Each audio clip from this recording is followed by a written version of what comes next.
Yo tengo una Entonces, pregunta ahí, Víctor. Digamos que, bueno, hemos venido hablando sobre todo, digamos que la participación en términos del mercado, pero del individuo, y me gustaría ponerlo, digamos, en otro contexto o por lo menos en otra dimensión.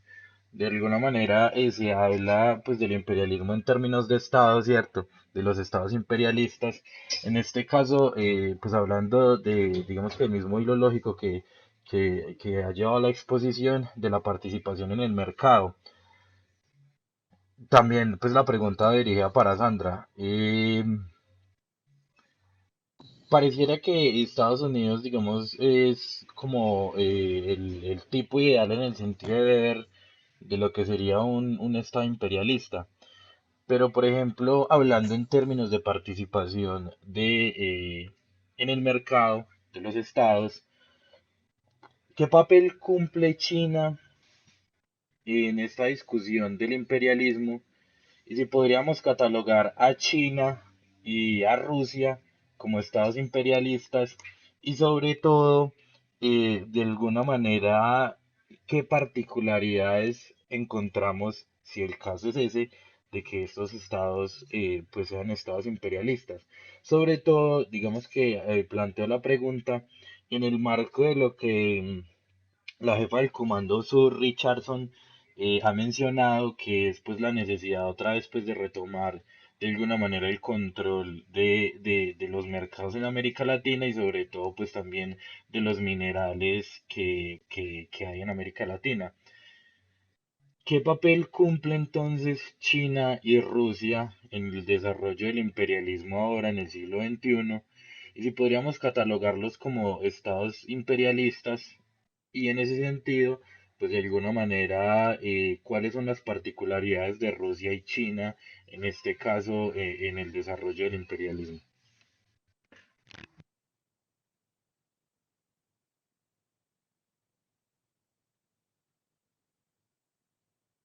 bueno, no, pues no sé si quiere hablar primero Sandra o hablo yo primero,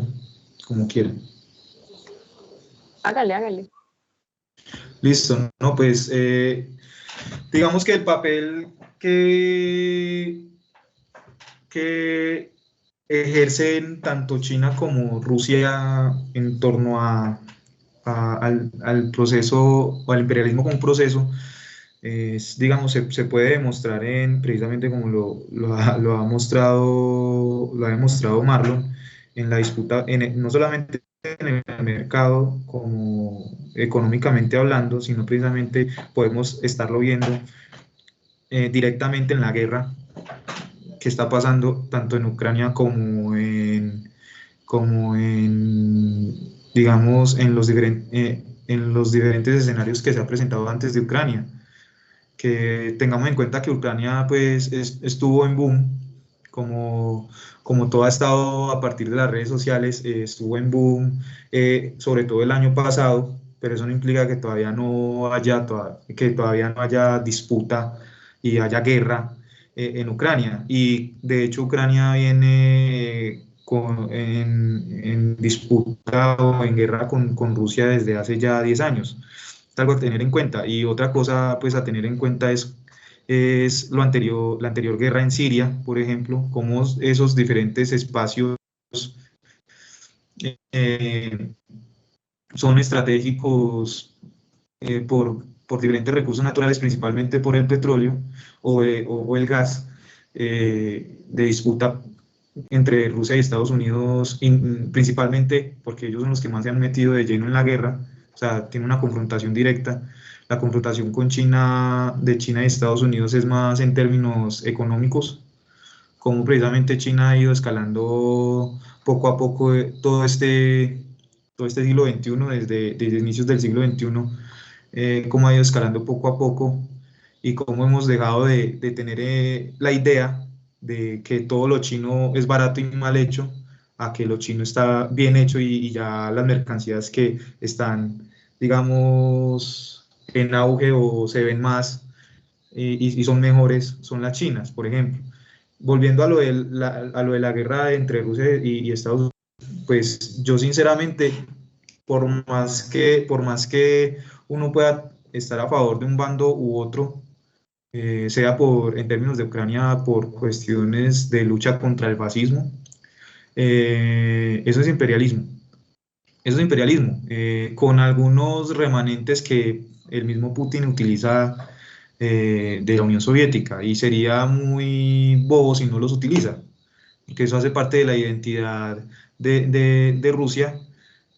para generar una cohesión social. Eh,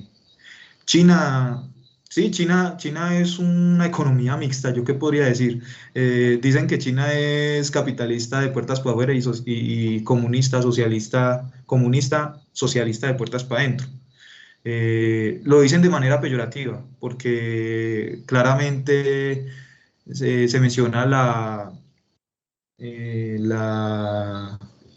cuar- la restricción a la libertad de expresión, las libertades individuales, la extremada,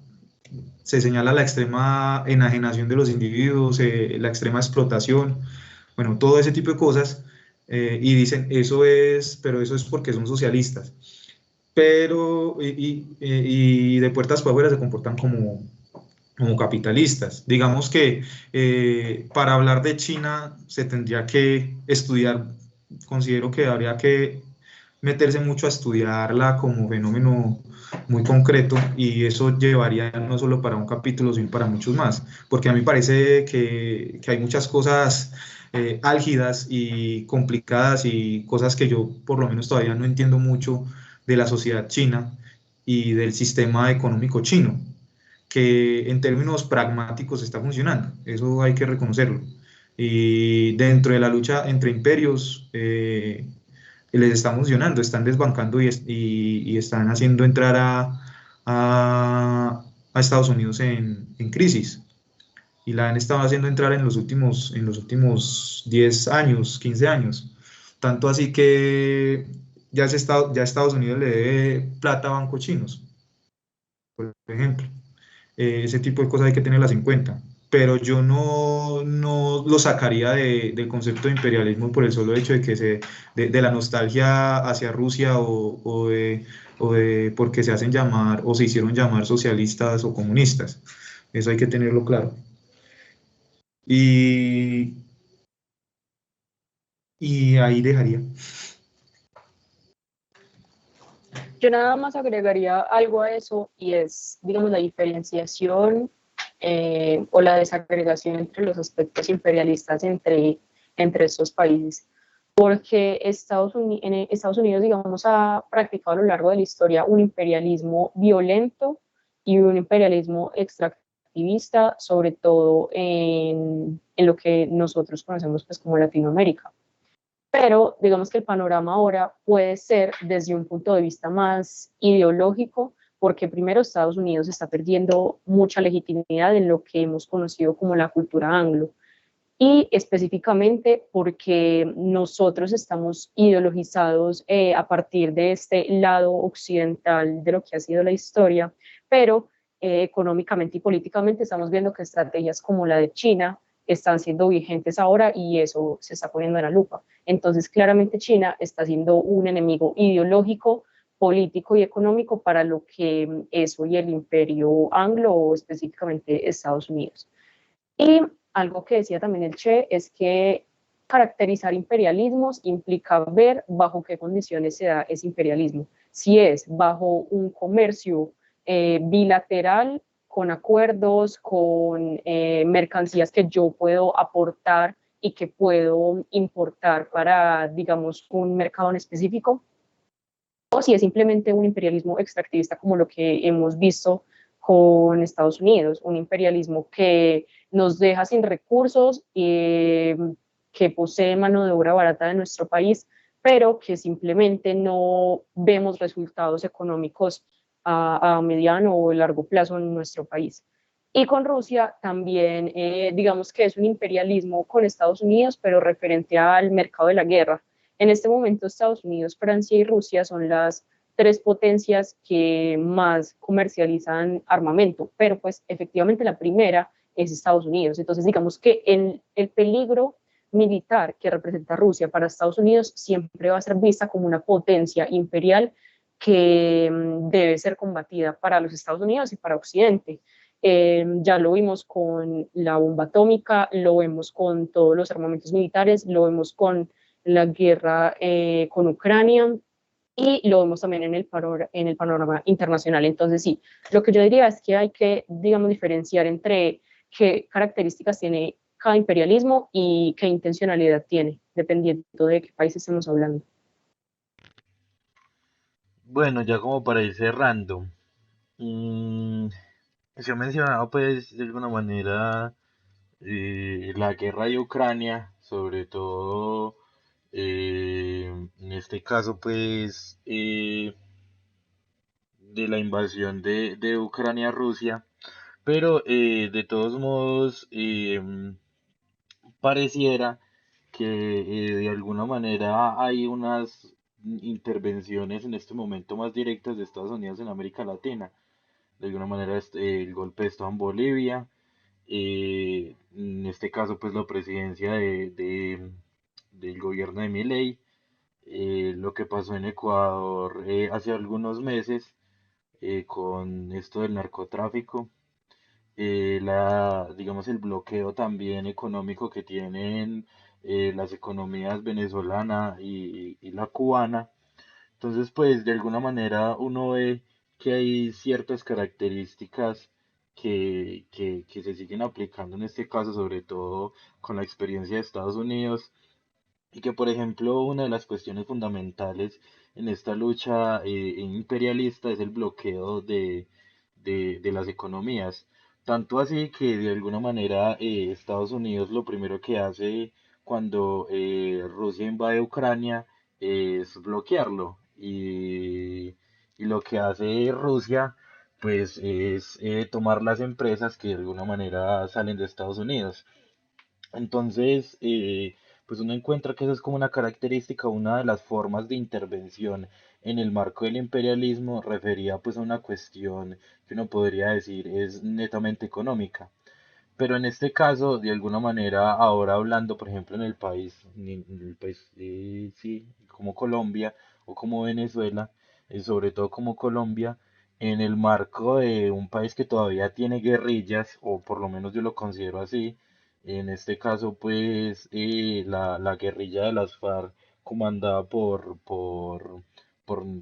Gregorio, que es pues, conocido popularmente como Iván Mordisco, que hay, digamos, un desarrollo de la guerra o de estas guerras de cuarta generación que de alguna manera se dan precisamente en el marco de la lucha por la opinión pública. Y eso lo mencionaba, por ejemplo, ahorita Sandra, en el caso de que había, digamos, un proceso de deslegitimación del imperio norteamericano.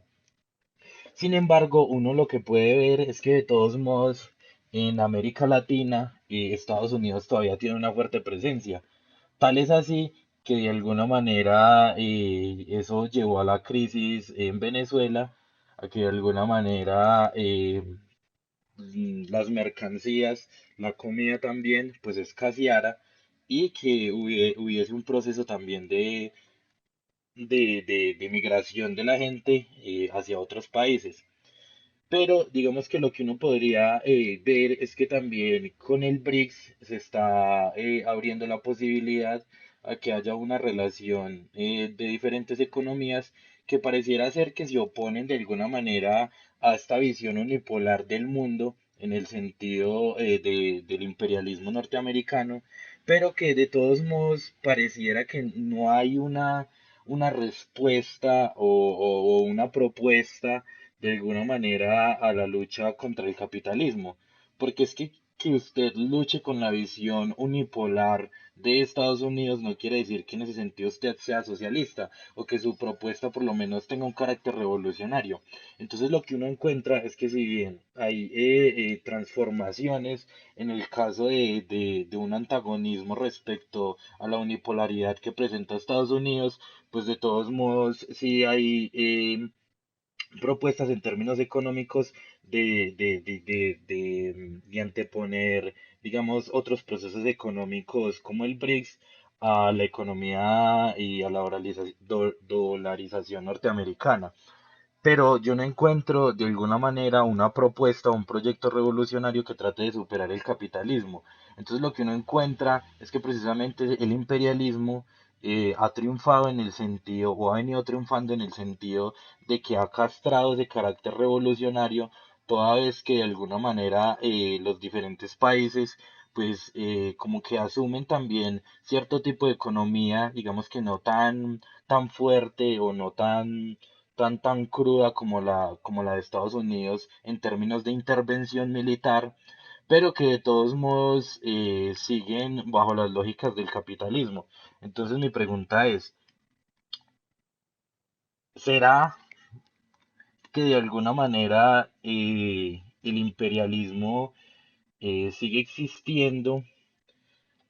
pero en el marco del capitalismo pareciera ser que lo que se va a dar o lo que se viene dando es solo una lucha imperialista en el sentido de ganar presencia en el mercado, pero que de alguna manera esto no ha llevado a que se agudice, como lo planteaba ahorita Víctor, las contradicciones de clase en los países de alguna manera que han hecho parte o han venido siendo parte de estas nuevas propuestas de economía como el BRICS, toda vez que de alguna manera asumen un proceso diferente que de alguna manera como que pareciera no es revolucionaria, pero que tampoco de alguna manera deja ver que agudice en ese sentido un proyecto que pueda llevar, digamos, a una transformación en términos del capitalismo.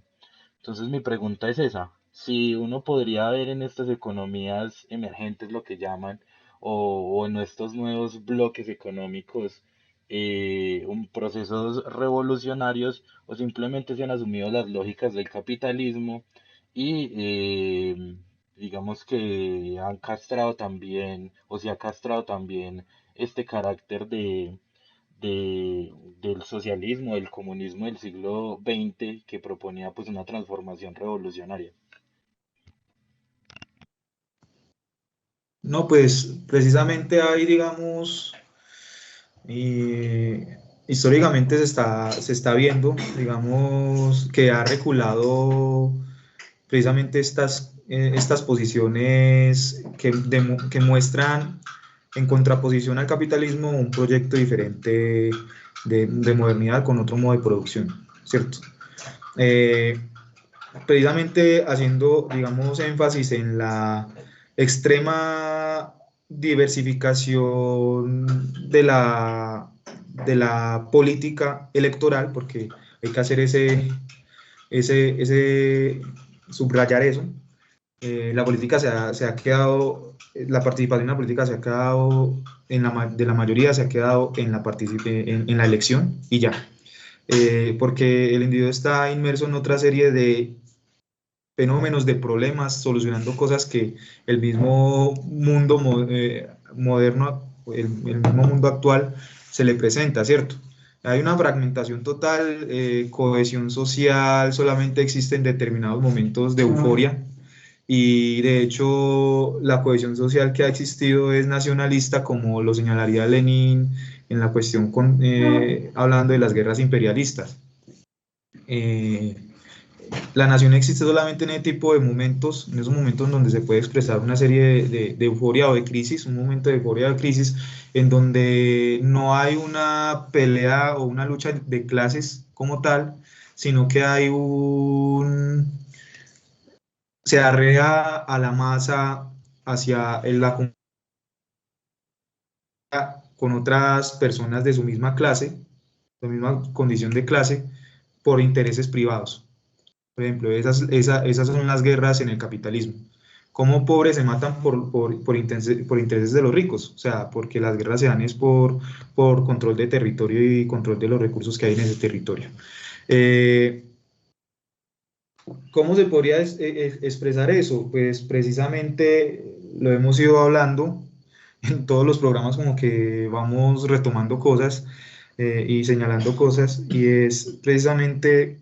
que las alternativas que se ofrecen, como el BRICS y todo esto, son alternativas dentro del capitalismo, son alternativas de bolsita reutilizable, son alternativas de capital verde, pero al final capital, ¿cierto? Eso no implica que, por ejemplo, aquí tirándole el sablazo al señor presidente, por el que aquí supongo que todos votamos por él, eh, la cuestión de hablar a toda hora de las energías limpias,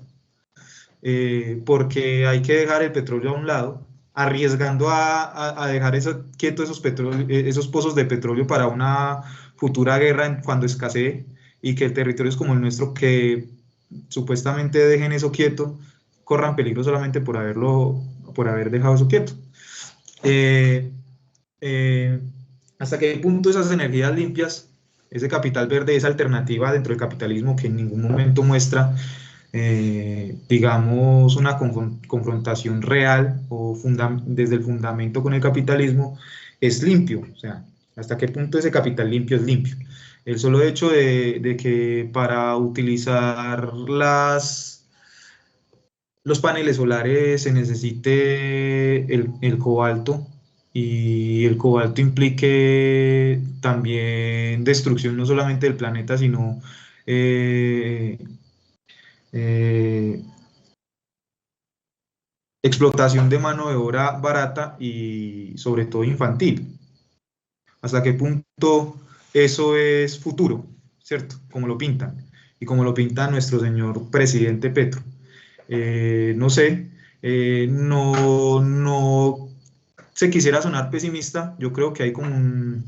riesgo muy fuerte de que se ha reculado de las posiciones radicales, radical en términos de lo que menciona Martí,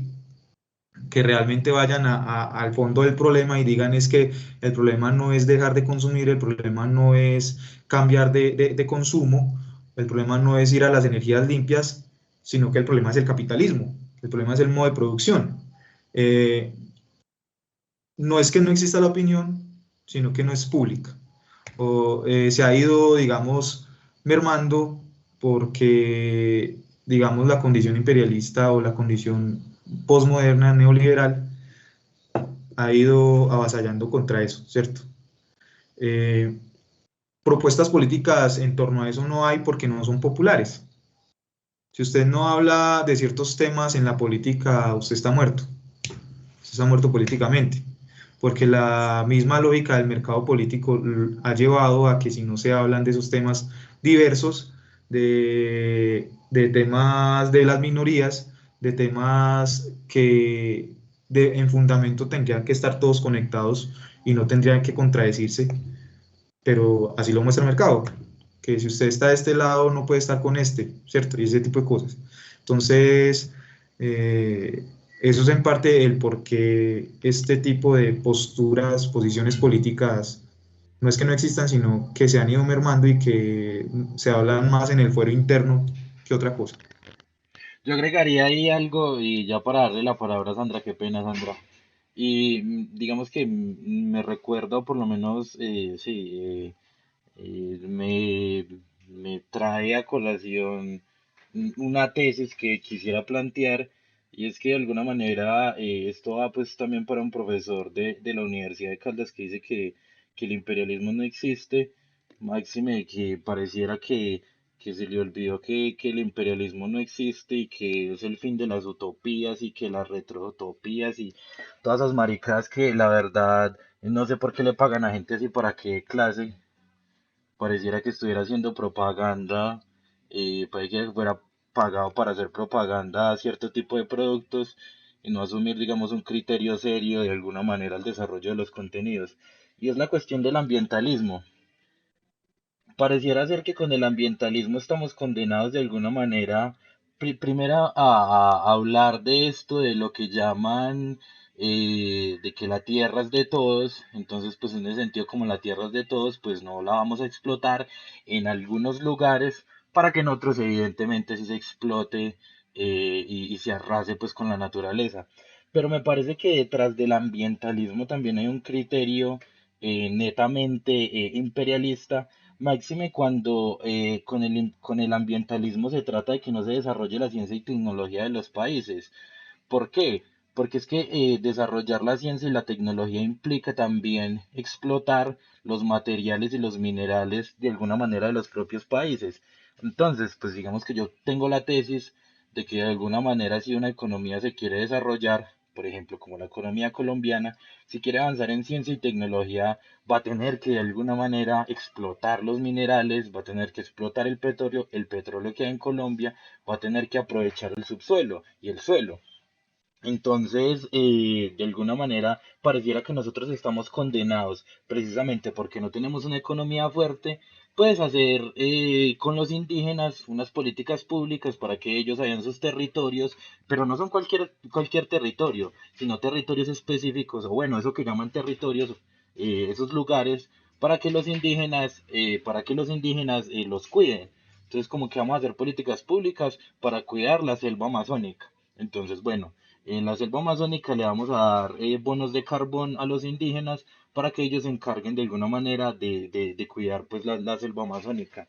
Y eso de alguna manera nos lleva a pensar de que estamos imposibilitados precisamente a desarrollar una ciencia y una tecnología y pues eso lleva de alguna manera directamente a pensar que nosotros no tenemos soberanía, en el sentido de que las cuestiones que producimos o consumimos, perdón, que consumimos, pues de alguna manera no las producimos. Entonces, el discurso va por ese lado, en el sentido de que básicamente pensar un proyecto y un desarrollo de la economía colombiana que implica pensar también en la explotación de estos minerales, pues es muy difícil, porque es que países como nosotros que tenemos riqueza y biodiversidad, pues de alguna manera, ¿cómo vamos a ser parte de alguna manera de la explotación natural, sabiendo que vamos a contaminar? Entonces, pues no, es mejor que no contaminemos y que otras economías que ya tienen procesos de avance en desarrollo de ciencia y tecnología lo hagan por nosotros. Entonces pareciera que en América Latina nosotros estamos condenados precisamente a que vengan las mercancías de Europa, que vengan las mercancías de Estados Unidos, que vengan las mercancías de China para que ellos sí desarrollen su ciencia y su tecnología, vayan avanzando en términos de, digamos que de la tecnificación de las mercancías y que nosotros de alguna manera demos petróleo, pero no petróleo para nosotros, sino petróleo para otros. O no demos litio para nosotros, sino litio para otros, porque es que ellos ya desarrollaron la ciencia y la tecnología. Entonces, pues me parece que en ese sentido el imperialismo se nota y de alguna manera es claro en el sentido de que el ambientalismo no solo ha sido un discurso, sino que también ha sido una excusa precisamente para maniatar las economías latinoamericanas, en el sentido de que pareciera que en la división del trabajo a nosotros nos tocó cuidar las plantas. Y lastimosamente no tenemos otra cosa para hacer sino ser la señora de las plantas. Y no hablo en el sentido despectivo de que ser la señora de las plantas esté mal, sino de que no tenemos otra alternativa o no tenemos otra posibilidad. Entonces, para aquellos que dicen de alguna manera que el imperialismo ha desaparecido, es más duro y más crudo hoy, toda vez que de alguna manera pareciera que no hay alternativas posibles para la construcción o la superación del capitalismo, y toda vez que existe en este momento objetivamente la idea de que nosotros ni siquiera podemos participar en el mercado mundial, pues porque precisamente no tenemos nada con qué participar. Nosotros estamos relegados a ser de alguna manera el patio trasero de las economías desarrolladas porque ¿para qué vamos a desarrollar ciencia y tecnología si ya otros lo hacen? Mejor demos materias primas que de alguna manera ellos las pueden utilizar mejor y pues no las utilicemos nosotros en el sentido de que le cambiemos el criterio a nuestras universidades, sino que no esperemos que venga Estados Unidos o que venga China o que venga la Unión Europea, se lleve los minerales y pues dejemos que después nos las pasen como mercancías ya cristalizadas. Entonces como que el ambientalismo también que pareciera ser una reivindicación noble de almas que renunciaron al a la construcción del socialismo y del comunismo y se han convertido en discursos para ganar plata a través de las universidades, para ir a sembrar, em, ¿cómo se llama esto? Lo que se dan los páramos, el frailejones, con ONGs, entonces vamos a crear una ONG para que las empresas nos manden plata y nosotros sembramos frailejones en el páramo y ellos después vienen, Canadá viene y se nos lleva el petróleo y se nos lleva todo mientras nos da las migajas de lo que queda de las regalías que se pagan por la explotación minera. Entonces, me parece que eso es una expresión del imperialismo que sigue existiendo y que sobre todo se sigue tecnificando en el sentido de la expresión, por ejemplo, el desarrollo de políticas públicas o desarrollo de discursos internacionales, como lo puede ser el ambientalismo, o como lo puede ser también las cuestiones de género, o como lo puede ser también la cuestión, digamos que, del cuidado, en este sentido que le venden ahora a usted la idea del gimnasio y los nutrientes y las vitaminas y etcétera. Entonces como que pareciera que esos discursos nobles tienen tras de sí también otros criterios que de alguna manera expresan estos mecanismos o estas prácticas también del imperialismo. No sé si Sandra va a decir algo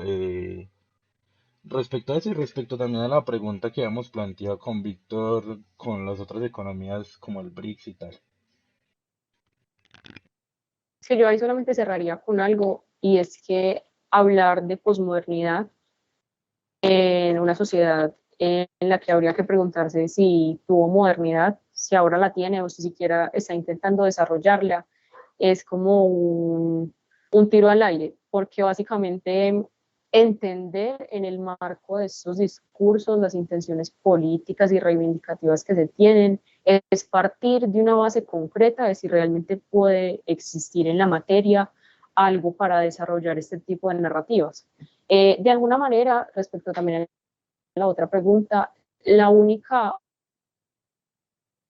actualmente imperialistas son en el bloque africano con Mali, Burkina Faso, Guinea y Níger, que ya responden, digamos, a otro carácter de lucha y de reivindicación que nos muestra que, digamos, los discursos que dicen que ahora que el imperio y que la nación, que no pueden ser, digamos, referentes a unas luchas reivindicativas y a unas luchas soberanas en los países, están más vigentes que nunca. Y es realmente ver esta evidencia y ver lo que nos está pasando frente al mundo. Entonces también queda el cuestionamiento de si podemos hablar nosotros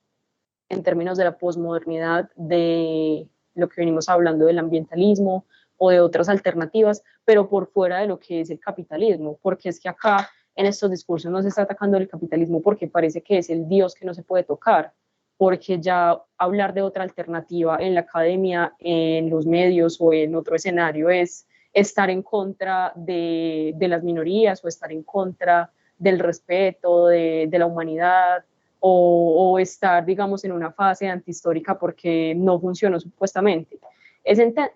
tener también una visión muy reduccionista de la historia y no advertir lo que está pasando frente a nosotros y que está más vigente que nunca. Y ya yo dejaría ahí.